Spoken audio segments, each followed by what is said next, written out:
Em sessão extraordinária nesta terça-feira, os parlamentares analisaram 8 vetos do governo a projetos aprovados na Alerj. 5 vetos foram derrubados e 3 mantidos. Foi analisado o veto parcial do governo ao artigo do Plano Plurianual para o período de 2019 a 2023, que trata da efetivação de verbas para o Fundo Estadual de Cultura. O veto foi rejeitado. É importante que todos os recursos do Fundo Estadual de Cultura sejam destinados exatamente para a realização daquilo que significa você colocar em prática uma política de cultura para o Estado do Rio de Janeiro. E o que acontece é o seguinte: a Lei 7.035 de 2015 ela é muito clara, de todos os recursos devam ser aportados na política da cultura, 40% desses recursos destinados para a cidade do Rio de Janeiro e 60% para as cidades, para as demais cidades do interior do estado.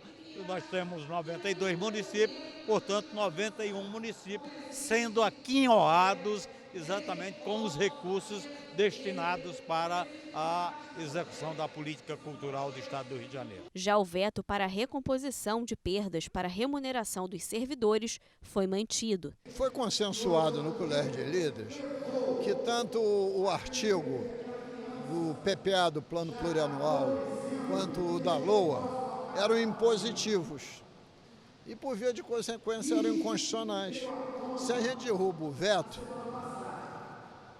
ia se perder na justiça, como já aconteceu no caso específico do reajuste do judiciário, que perdeu-se por unanimidade no Supremo. Então se optou, já que o governo quer abrir o diálogo, por um projeto de lei autorizativo que não fala a palavra reajuste, fala simplesmente que autoriza o Poder Executivo a considerar no orçamento de 2020 a hipótese de remanejamentos para contemplar o que especifica a Constituição Federal, a Constituição do Estado e a Lei Complementar do Regime de Recuperação Fiscal no tocante a reposições. Outro veto parcial derrubado foi ao artigo da Lei Orçamentária Anual, que prevê autorização para aumento de salários dos servidores da Secretaria Estadual de Saúde e no IASERJ. Essa emenda veio para a reunião de colégio de líderes pela manutenção dos vetos. Eu quero agradecer aqui o apoio do presidente André Siciliano e nós então conseguimos derrubar o veto a essa questão e a gente espera que o governador cumpra aquilo que prometeu, que foi o de dar fiel cumprimento à lei do PCCS. O parágrafo que proíbe a desvinculação de receitas no projeto que criou o Fundo Estadual de Fomento ao Programa Segurança Presente também foi vetado pelo governo. O veto foi derrubado. Este Fundo do Segurança Presente foi criado por iniciativa do governo. Ora, se ele quer tirar 30% deste fundo, então era melhor que ele tivesse criado o fundo com um valor prefixado e dizendo que do fundo você só podia gastar 70%. Não faz o menor sentido se criar um fundo novo para um programa que o governo está decidindo que é prioritário e, ao mesmo tempo, você dizer que já vai contingenciar 30% dos saldos. É uma coisa absolutamente fora de propósito. Por isso foi consensuado a derrubada do veto. E foi derrubado o veto ao projeto do deputado Marcelo do Celdino, que pretende criar o programa Família Segura. A ideia é que a Polícia Militar desenvolva e implemente esse programa, orientando, promovendo palestras e acompanhando o cumprimento de medidas protetivas. O texto agora vai virar lei. Também foi derrubado o veto ao projeto do deputado Dr. Serginho, que cria o programa Empresa Amiga do Esporte. O objetivo é estimular pessoas jurídicas a patrocinarem ou realizarem doações para o desenvolvimento de práticas esportivas no Estado. O texto agora vai virar lei. Na sessão ordinária, os parlamentares aprovaram um projeto que pretende criar uma política estadual de empoderamento da mulher. A proposta das deputadas Marta Rocha, Zeidan Lula, enfermeira Regiane, Lucinha, da deputada licenciada Tia Ju e dos ex-deputados Nivaldo Mulim, Ana Paula Rechuan, Daniele Guerreiro, Márcia Giovanni e Cidinha Campos foi aprovado e segue para a sanção ao veto do governador. A gente tem que entender que o empoderamento da mulher é uma ação transversal, ou seja, ela passa por várias secretarias. Está no atendimento à mulher vítima de violência, qualquer que seja, estando ela numa delegacia especializada ou não, a questão da saúde, a questão da reserva de vagas, a ocupação dos espaços de poder. Então, eu acho que o que se pretende aqui é olhar para toda e qualquer política pública e pensar no fortalecimento da cidadania feminina. Os registros de ocorrência elaborados pela Polícia Civil deverão ter campos obrigatórios para colocar informações sobre a existência de gravidez ou de filhos de até 12 anos de idade das pessoas apreendidas. O objetivo é garantir que mulheres nessas condições possam ter a prisão preventiva substituída pela prisão domiciliar, como determina o Código de Processo Penal brasileiro.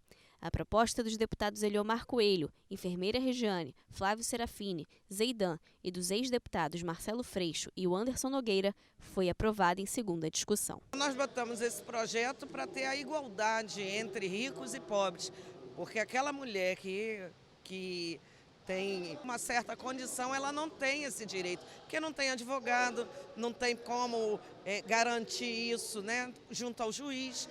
Então, cada vez mais que a gente coloca legislações no estado do Rio de Janeiro que iguala esse direito para todas, né, para a gente já é um avanço nas questões feministas no estado do Rio de Janeiro. Mulheres vítimas de violência doméstica podem ter direito ao recebimento do aluguel social.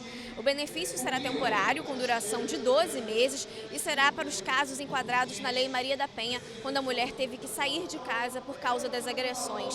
As mulheres que receberão o benefício serão aquelas que recebem até 2 salários mínimos.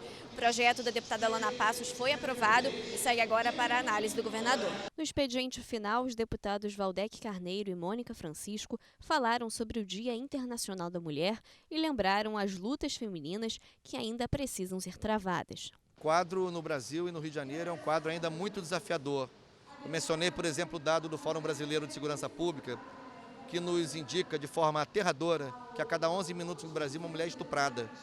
Por exemplo, a situação de violência que atinge mulheres lésbicas, mulheres trans por causa de sua orientação sexual, sua identidade de gênero, o feminicídio, que se tornou uma das mais violentas, infelizmente recorrentes, formas de letalidade violenta no Rio de Janeiro, a situação de mães de santo, mulheres, em geral mulheres negras, humilhadas e constrangidas nos seus espaços sagrados, enfim, um conjunto de situações, assassinatos em áreas populares que atingem também mulheres jovens dos meios populares. Então, a situação no mercado de trabalho, de defasagem salarial entre homens e mulheres, com a mesma formação, com a mesma exercício da mesma função, com a mesma jornada de trabalho, mas uma defasagem apenas porque as mulheres são mulheres. As mulheres ganham menos do que os homens. Isso é inadmissível numa sociedade do século XXI. Que as mulheres continuem sendo tratadas como cidadãs de segunda classe e com a mesma competência recebam menos. Acho que um outro ponto importante é que haja para as mulheres a possibilidade de deixarem os seus filhos resguardados num local seguro e esteja inserido no sistema de educação. E aí eu estou falando de creche para as mulheres terem a possibilidade de acessar com tranquilidade o mercado de trabalho, de poderem estudar, terem os seus filhos com creche garantida.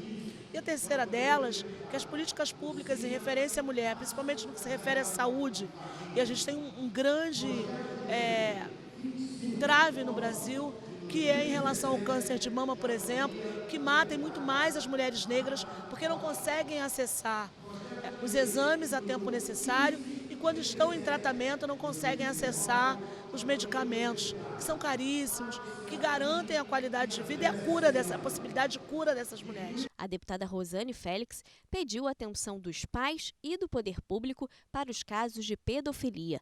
Ela lembrou o caso do motorista de aplicativo preso nesta terça-feira por estuprar um menino de 13 anos. Existe um aplicativo, atenção papai e mamãe, existe um aplicativo que você consegue saber onde a criança está em tempo real, você consegue localizar o seu filho, mas por favor, não deixe o seu filho viajar sozinho, sem ter o mínimo de comunicação com ele. Esse é um alerta que nós fizemos hoje aqui aos pais e pedindo segurança para o nosso Estado, porque o Estado realmente precisa de segurança e proteção às nossas crianças.